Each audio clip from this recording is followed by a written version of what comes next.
Hello အခုရန်ကုန်ပြန်ရောက်နေရနေအမေရဲ့လက်ရသမီးဟင်းလေးတွေစားပါမယ်ငဖင်နဲ့တရက်တီချက်ပဲတီကျော်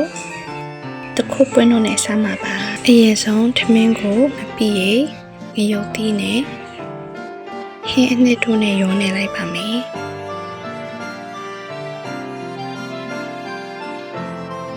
ထမင်းမစားခင်အရင်ဆူတောင်းလိုက်ပါအောင်မယ်ပြီးရင်တော့ဟင်းတွေထည့်ပြီးတော့စားပါပြီ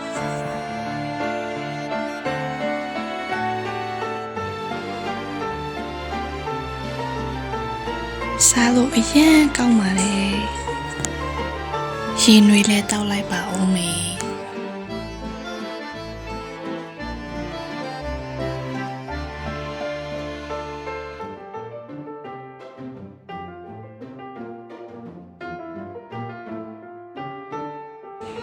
ကုန်သွားပါပြီကောင်းပါလေ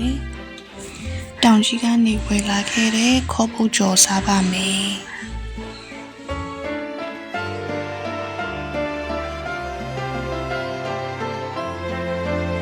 စားပေးပါပြီကျေးဇူးပါ